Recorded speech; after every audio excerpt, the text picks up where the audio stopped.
Today, I have to address the elephant in the room. As a proud Englishman, I have to mention my boys. The England team, more specifically the English national football team, who today, very excitingly, compete in their first major tournament final in 55 years. It's all terrifically exciting. Now, I will fully admit to not having been the most diligent England football supporter over the years. I don't watch the matches, I don't own the clothing, I don't know any of the mucky chants. If any of the players showed up at my front door, I would likely assume, rather than showing up to say, hey, I'm a member of the English national football team, I would assume that they had shown up to deliver a fridge. But I'm well aware that football, being as important as it is to many in my homeland, takes on a larger importance every 2 years whenever the team is in either the World Cup or, like today, the European Championship. If the team performs well, the nation is jubilant, people smiling in the streets, helping old ladies cross the road. It's wonderful. Charity donations through the roof. But if the team performs poorly, the nation falls into dystopia. Trees shouted at, people punched indiscriminately in the streets, and people never take their trolleys back to the trolley area in supermarket car parks. It's an absolute nightmare, okay? Football is art. Football is art. And that brings in big guns right here, yeah? Whilst I haven't been the most diligent supporter, when football becomes an art form, that's when I have to step in. So I thought to myself, what can I do? How can I use my creativity to help the team? Well, as I mentioned, we've not been in a major tournament final since 1966. And in that time, the team has had some truly heartbreaking tournament exits. So I thought I would use my creative mind to find the positives, creative thinking, find the positives, and hopefully exorcise some demons from 4 of England's saddest recent tournament exits. Now let me just, there we go. England football tournament exits. Let's see what we've got. Let's see what we've got here. Okay. A national team is only as good as the players that just happen to be born at a certain time. Okay, there are generally good nations and generally bad, but for each there is a natural ebb and flow, a waxing and waning, gooding and not grating. In the early 2000s, England were going through a prolific spell.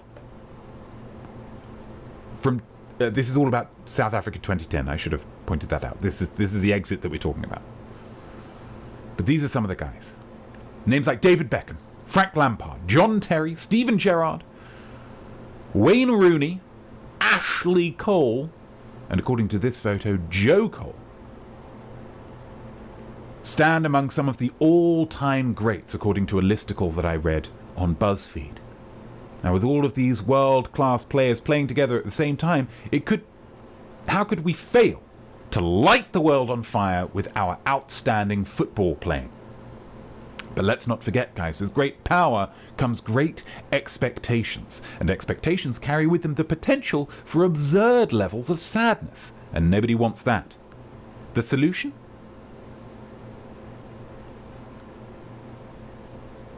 For Frank Lampard, which is this one. Yeah, you can see that. That's good. Frank Lampard is this one. I wasn't sure whether you're going to see that, but you saw it, and that's good. That's good. Smashes a beautiful goal in against Germany in the round of 16 in the 2010 World Cup. Bang! Look at that goal. Look at that. The ball is over the line. That's a goal. But the referee disallowed it. The referee disallowed that goal? How can that be a positive, Notme? Well, this way, England are relieved of the expectations, but can forever cling to that disallowed goal. The referee knew that, like James Dean or Jimi Hendrix or Macaulay Culkin in My Girl, an enforced early exit means that you become legend, your potential standing in for your success. Look at these guys. They are now legendary. Legendary. They could have won the final 12-0 if it wasn't for that referee, and no one can take that away from them. Except, of course, the referee. Next up, Italia 90. Now, in 1990, England had a fantastic team of youngsters and veterans. Can we see them? There we go. Coming out of the 80s, they all wore really short shorts, which actually aided them in movement, as well as looking pretty swish. Look at all that thigh. Look at all that thigh on display, guys. Lovely stuff. The heart of the team was a young Geordie midfielder called Paul Gascoigne, or Gazza.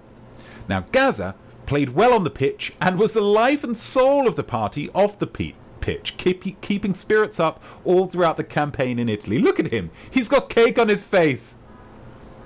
And so after dispatching wonderful teams like Holland, Belgium and Cameroon, England came up against West Germany in the semi-finals. Yeah, West Germany. This was ages ago.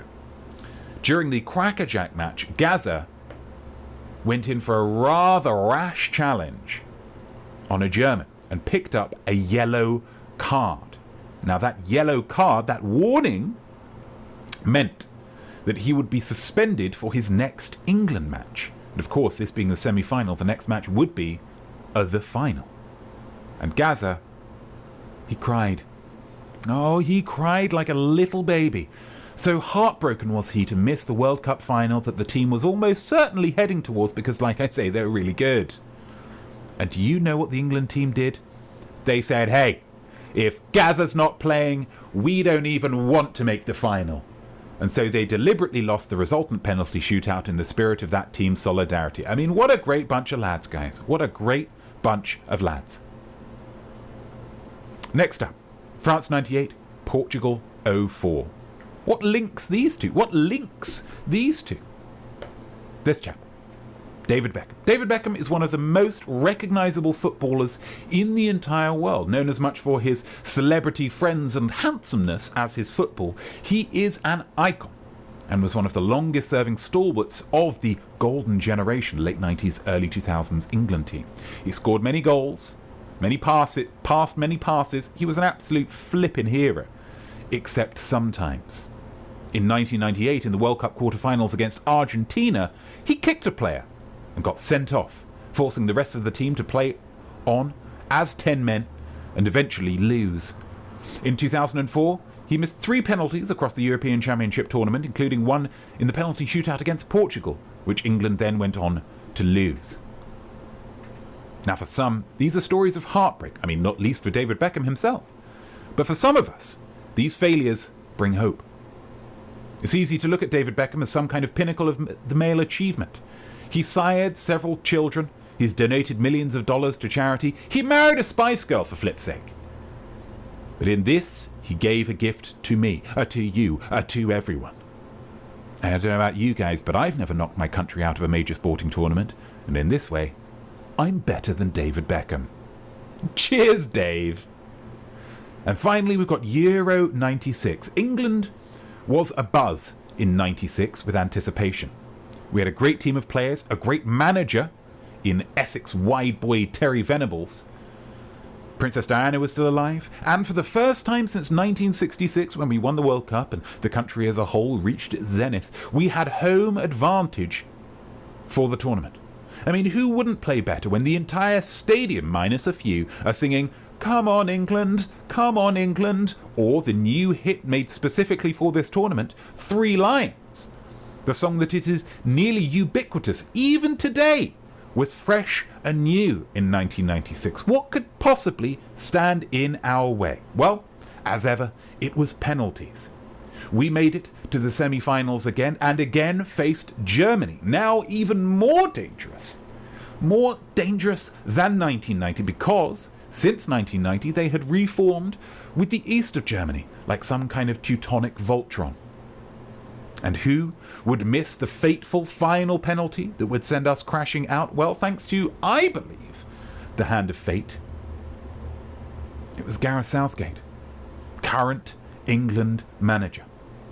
Destiny knew that by giving old Gareth here the worst moment of his life, it could create a promise made by him to him that he would do whatever it took to right that wrong. And today, 30 years to the day almost, that he missed that penalty, he will do just that. So I say, there he is, there he is, there he is. Look at that waistcoat. Look at that waistcoat and tell me that guy's not a winner. I say, come on, England. Let's score more goals than the Italians do, win the cup, and enrapture a nation. Am I right? We took this. I'll be watching the match today, as will cameraman George and Jesus. We took this picture to help out the lads. I had to blank George out. Still a little wary of exposing him to the authorities, but that did mean I had a nice space for the text, so silver lining. And obviously, as much as cameraman George is a Mexican and Jesus, my son, is an American technically, George does really like to form an orderly queue, and if somebody breaks that queue etiquette, he will be very angry with them but won't say anything. And Jesus often complains about the weather. If he's not too hot, he's too cold. I have made them both honorary Englishmen for today. So fingers crossed, guys, it's coming home.